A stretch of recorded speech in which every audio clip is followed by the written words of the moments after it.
بسم اللہ الرحمن الرحیم، السلام علیکم۔ میں رزین حیدر مظہر ہوں اور آپ میرا ویلاگ دیکھ رہے ہیں۔ آج اس ویلاگ میں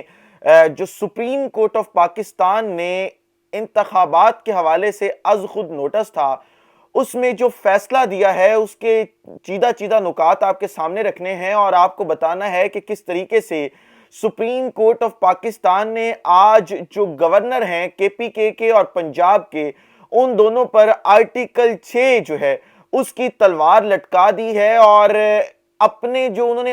ریٹن آرڈر جاری کیا ہے اس میں یہ چیز واضح ہے کہ اب ان دونوں گورنرز کے اوپر آرٹیکل 6 کی کاروائی جو ہے وہ ہو سکے گی، اور ساتھ ہی ساتھ پھر جو تاریخ رقم کی ہے سپریم کورٹ آف پاکستان نے یہ فیصلہ دے کے، اس حوالے سے پورا جو ڈیسیژن ہے اس کا انالیسز آپ کے سامنے کروں گا، اور آخر پر پھر آپ کو بتاؤں گا کہ کس طریقے سے نون لیگ نے عدلیہ کے ساتھ جنگ کا، لڑائی کا فیصلہ کر لیا ہے، اور اس میں جو نون لیگ کے اتحادی ہیں، پیپلز پارٹی ہو گئی، جے آئی ہو گئی، اور یہ تمام جماعتیں جو ساتھ تھیں، انہوں نے بھی نون لیگ کا فیصلہ نہ دینے کا ساتھ نہ دینے کا فیصلہ کر لیا ہے۔ اس حوالے سے یہ تمام تر تفصیلات باری باری کر کے آپ کے سامنے رکھنے جا رہا ہوں، لیکن اس سے پہلے درخواست کروں گا کہ چینل کو سبسکرائب کرنا مت بھولیے گا، بیل آئیکن کو بھی دبا دیجیے گا تاکہ میرے آنے والی تمام تر ویڈیوز آپ تک پہنچتی رہیں اور آپ کو اور میرا جو یہ تصویر اور آواز کی دنیا کا ساتھ ہے یہ برقرار رہ سکے۔ ناظرین، آپ اپنی سکرینز کے اوپر یہ فیصلہ جو ہے وہ مسلسل دیکھ رہے ہیں، جو فیصلہ آج سپریم کورٹ آف پاکستان کی جانب سے دیا گیا ہے، اور اس سپریم کورٹ آف پاکستان کے فیصلہ آنے کے بعد جو ہے وہ پوری کی پوری صورتحال جو ہے وہ کلیئر ہو چکی ہے۔ اب آج جو ہے وہ جب یہ فیصلہ آیا تو اس فیصلے کے مطابق جو جج صاحبان تھے، جو 5 جج صاحبان جنہوں نے یہ فیصلہ دیا، جو 5 کا بینچ تھا، اس نے ایک چیز تو طے کر دی، اور وہ یہ تھی کہ انتخابات 90 روز میں ہونے چاہیے۔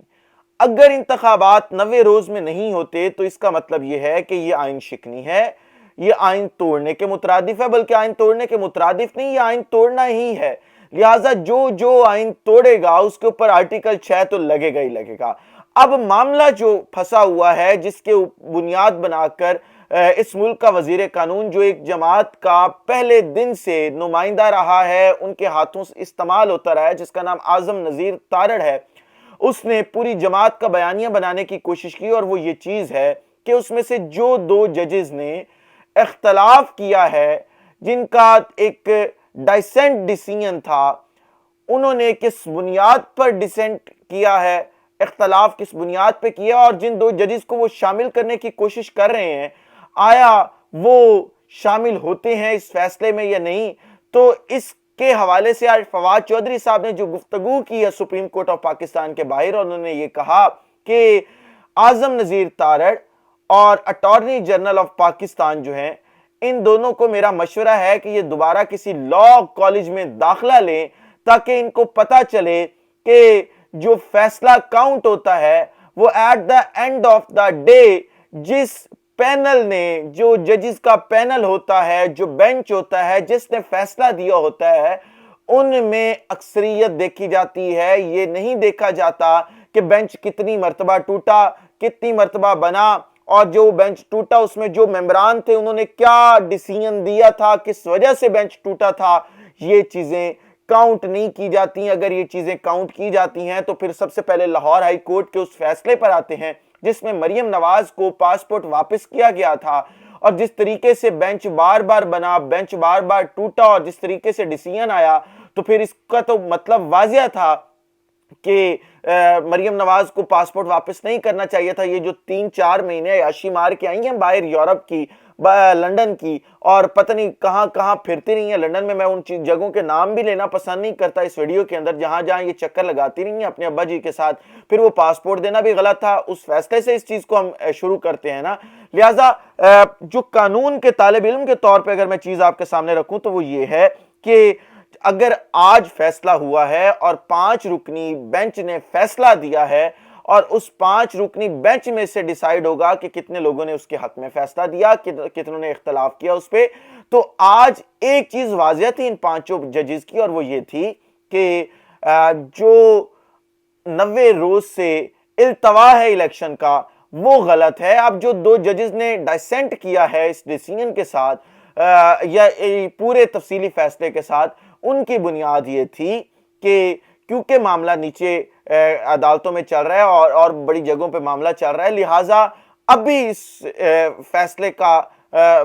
کو نہیں ہونا چاہیے، ابھی اس کے اوپر سماعت نہیں ہو سکتی۔ سماعت کے اوپر تھا کہ سماعت آیا اس موقع پر ہو سکتی ہے یا نہیں ہو سکتی۔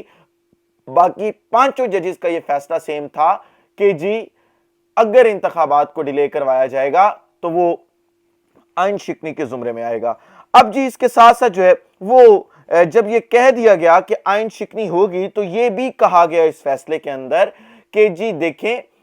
دونوں گورنرز نے انتخابات کی تاریخ نہ دے کر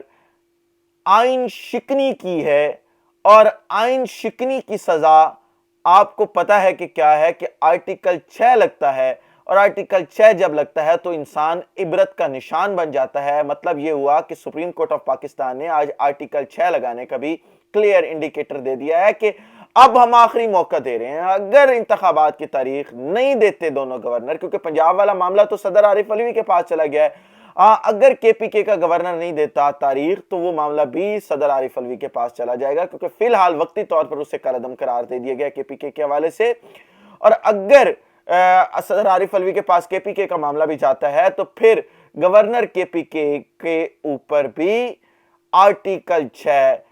لگ جائے گا، کاروائی شروع ہو جائے گی، اور پھر انہیں نواز شریف بھی لندن سے آ کے نہیں بچائیں گے، کیونکہ وہ لندن سے شاید واپس آنا ہی نہیں چاہتے۔ اب اگلی جو چیز آپ کے سامنے میں نے رکھنی ہے وہ ہے آرٹیکل 6 کے حوالے سے میں نے تمام چیزیں آپ کے سامنے رکھ دی ہیں، لیکن جو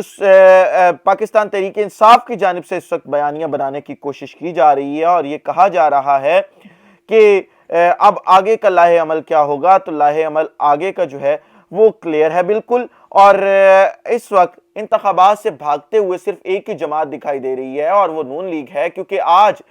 جمعیت علماء اسلام جے یو آئی ہے، انہوں نے عدالت کے اندر یہ کہا ان کے وکیل نے کہ ہمیں انتخابات اگر 90 روز میں ہوتے ہیں تو اس پر کوئی اعتراض نہیں ہے۔ پیپلز پارٹی پہلے یہ چیز کلیئر کر چکی ہے کہ اگر انتخابات ہوتے ہیں تو ہمیں بھی اس کے اوپر کوئی اعتراض نہیں ہے۔ بچ بچا کر پورا نچوڑ نکال کر جو 3 جماعتیں میجر سٹیک ہولڈرز تھیں، ان میں سے صرف ایک جماعت کہہ رہی ہے کہ ہمیں انتخابات سے مسئلہ ہے، باقی دونوں جماعتوں کو انتخابات سے کوئی مسئلہ نہیں ہے، کیونکہ وہ جماعت یہ چاہتی ہے مریم نواز کی بیانات کے مطابق کہ ان کے فادر کے نام کے ساتھ جو گاڈ فادر کا نام لگایا گیا تھا، جو سیسیلین مافیا لکھا گیا تھا، وہ ٹیگز ہٹائے جائیں، تو جب وہ ٹیگز ہٹائے جائیں گے تو پھر ہم انتخابات کی طرف جا سکتے ہیں۔ بی بی سے پوچھنا یہ چاہیے کہ شراب کی بوتل ہو، شراب کی بوتل کے اوپر آپ شہد کے جتنے مرضی ٹیگ لگا دیں، لیکن وہ رہتی شراب کی بوتل ہے۔ اگر آپ ٹیگ ہٹا بھی دیں گی تو پاکستانی قوم تو یہ جانتی ہے نا کہ سیسیلین مافیا ہیں آپ کے فادر گاڈ فادر بھی ہیں، آپ نے اربوں کی کھربوں ڈالرز کی کرپشن کی ہے، ملک کو لوٹا ہے۔ آپ کے نام کے ساتھ ٹیگ ہٹ بھی جائیں گے، بوتل وہی شراب کی رہے گی، شہد کا نام لکھنے سے شہد نہیں ہو جاتا۔ لہٰذا جی اب یہ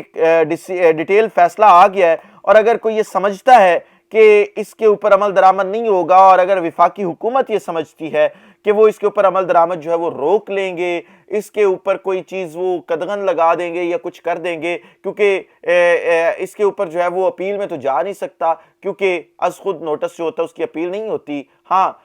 اس کے اندر جو ہے وہ یہ کہا جا سکتا ہے کہ آپ ریویو کر لیں اس ڈیسیژن کو، اور ریویو بھی تب ہوتا ہے جب آپ بہت زیادہ ٹھوس ثبوت سامنے لا کے رکھتے ہیں، ادروائز اس کے اوپر بھی ریویو نہیں کیا جا سکتا۔ لہٰذا یہ معاملہ تو بالکل آپ نکال دیں، معاملہ صرف ایک ہے کہ آپ نے عمل درآمد کروانا ہے یا نہیں کروانا۔ اگر ہاں عمل درآمد کروائیں گے تو ویل اینڈ گڈ ہے، اگر نہیں کروائیں گے تو سپریم کورٹ آف پاکستان آپ کے اوپر